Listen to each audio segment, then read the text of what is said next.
So when I was young, I wasn't a good student. But I had a powerful, personal God.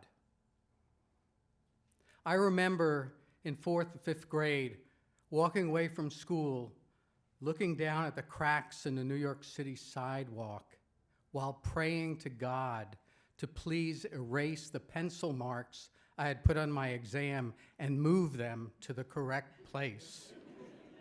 My God really did that kind of thing. So when I was growing up, I heard lots of stories about how my parents' families had fled to the United States from the pogroms against Jews in Eastern Europe in the late 1800s and the early 1900s.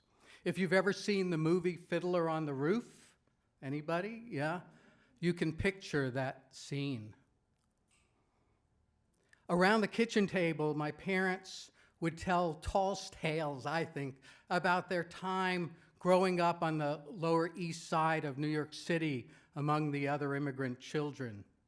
I pictured them as characters in the then very popular show, The Little Rascals.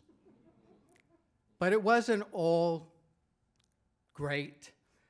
My grandfather, who couldn't speak English, lost his leg working in a garment factory, and the family was evicted and thrown out on the street at least once. My mom and dad worked their way into the middle class, and my father changed his name from Gould to Gould, that's why you're hearing me Gould, Fred Gould, to avoid anti-Semitism against his business. So they put me in a very religious school for middle school and for elementary and middle school, where I prayed 3 times a day. In my prayer group, when one of the rabbis would roll up his sleeve to put on his leather prayer straps, I'd secretly stare sometimes at the tattoo on his arm. It was kind of blurry, but I could make out some of the numbers that had been inked into his skin in the Nazi concentration camps. I was always amazed that this person's journey through the horrors of the Holocaust, he came out of that devoted to his God, to his personal God. As I moved on, and I wanted to say that he and others taught me the mantra that we were the chosen people, and that if God willed it, there was a reason, even if it was horrible, even if we didn't understand it. And I understood that mantra. And as I moved on into middle school, I became more and more of a Jewish fundamentalist. And I would wear my religious garments outwardly, even though I sometimes worried that I'd get beat up going to school. So this was an important time in my life. And my rabbis realized that I was so sincerely devout, and they sort of tried to prevail on me to continue my religious education and become a rabbi like themselves. My father at first really rewarded my devoutness, but then worried that I was becoming too religious. And he actually basically jerked me out of the religious school and had me go to a public high school. I protested this, but I know that deep inside I was somewhat relieved because I didn't think I'd be smart enough to become a rabbi. So through public high school, I prayed 3 times a day, and that continued as I started my first year in a commuter college that was about 2 miles from my home. And as a first-generation college student, I really wanted to please my parents and their ideas for my future. And so I became a pre-med student. But even pre-med students have to take English literature courses. And so I did. And just by chance, the instructor that I got for this English class specialized in existential literature. I met Kafka and Camus and Sartre, and it shook me. That godless world was incredible to me. But I also was introduced to Martin Buber. He was a Jewish religious existentialist, and that really appealed to me until I read his works and realized that his God was radically different from my own. His was a God that I couldn't please by memorizing and reciting prayers. These authors really called on you to either make peace with an absurd, meaningless world, pretty tough, or to embrace a God that you had to create yourself. So I remember sitting in my bedroom in my parents' house, trying to reconcile for myself this crazy new world. You know, how could it be that there is no heaven and no world to come? You know, do we all just die like worms? You know, this was really shocking to me. I finally decided to talk to my father about this, but it went nowhere. And in the end, he told me that I needed to go and see the rabbi of our synagogue. So I walked to the synagogue and into my rabbi's study with this hope. I had it in my head that he would say something like, "Fred, the God that you grew up with was a God for children. Now you're ready for a deeper religion." But that didn't happen. He talked around what I was telling him and gave me what felt like hollow advice. He pulled a few books off his bookshelf. I remember it. I took them home hoping there would be something in them, but there was nothing. So at that point, there was no way for me to go back. That was the day that my powerful personal God disappeared. I never told my father about my disappointment in the rabbi. I continued actually to pray once a day so my father wouldn't worry about me. And I also went to the synagogue on Saturdays with my family, where I would actually think about Buber and Buber's God.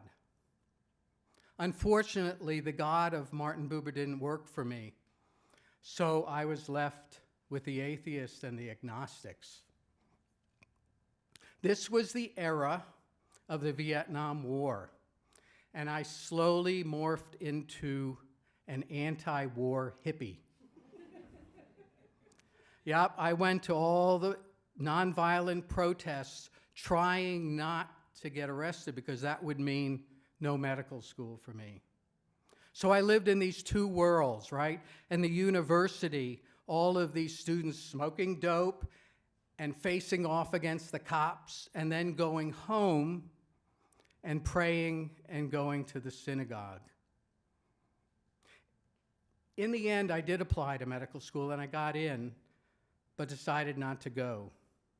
My father and many of you who are parents he thought I was crazy not to take on the financial stability, right, from an immigrant family and all of the honor of being a doctor. Boy, he really let me know this. Yeah, you can imagine. And then I started driving a cab in New York City and saved up money and went to Europe and roamed around. I had some happy times and I learned a lot, but in my gut, I sometimes really felt like I should have listened to my dad and taken on the security blanket of med school. So there I was, no God, no med school. I was pretty much adrift. So I found myself singing this song about a journey by the band America that's called A Horse with No Name. All right? I'm not going to sing it. I've been through the desert on a horse with no name because it's good to be out of the rain. In the desert, you can't remember your name because there ain't no one for to give you no fame. that pretty much summed up where I was. I was in a new, free, and vulnerable world. So when I came back to the United States, I wound up driving a cab again and doing odd jobs that weren't very fulfilling. And a friend told me one day that I could go to graduate school to study nature and they would pay me. And it'll take me another 10 minutes to explain to you what the difference was between hearing those words, they would pay me to learn about nature, and my becoming an evolutionary biologist and a professor, as you heard, at NC State. But suffice it to say that my journey had taken me from this sort of prepared and cloistered religious world to this desert with no name, and I made a compromise, because academia was my compromise, where you do get a name and you do get a chance at fame. So it's somewhere in between those things, and that has worked for me. Everybody has their own journey. That one is where I wound up. And so at NC State, I encounter religious students who take evolutionary biology as if it's as expected as going to football games, and then on breaks and in the summers, they go back to their religious communities. They live in two worlds like I did. And I feel real empathy for them and their journeys and their struggles. And so I've always hoped that I could do something to be helpful. So when Mary Kath Cunningham, who's sitting here, invited me to teach lectures in evolutionary biology to her course, Darwinism and Christianity, I jumped at the opportunity, and I've been doing it for many years. The premise of this course is that you can have Darwinism and religion. And it's a great course, and I wish I had it when I was going to school. But one thing it can't give you is it can't give you a God who will change the grade on your exams or, more seriously, heal your dying mother. So I don't know if there really is a way to give true solace to students who find themselves in the place that I was when I was a first-year student in college. But I realize maybe that's the whole idea of college, right? The real college is to be faced with new ideas and viewpoints and new information that really challenge your core. And then you have to go on your own personal journey that may lead you to some new change or may lead you back to the old perspective. It's your journey. And I think about the tattoo on the arm of my rabbi. He had gone on his journey through the horrors of the Holocaust and come out worshiping his own personal God. So I would respect a student who took evolutionary biology and then thoughtfully decided to push away the idea of natural selection in favor of a personal God. What's really important is the depth of the journey, not really just the outcome. So I want to say that teaching evolutionary biology, and some of you do that, is different from teaching math or chemistry. Sure, we have the facts, but 25 to 50% of Americans don't believe in the idea of evolution. And those percentages are higher for the families of first-generation college students and the families of underrepresented minority students.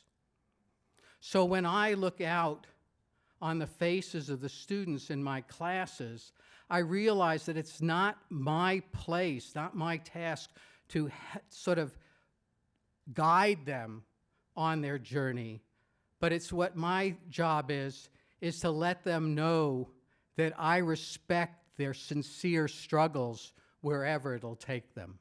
Thank you.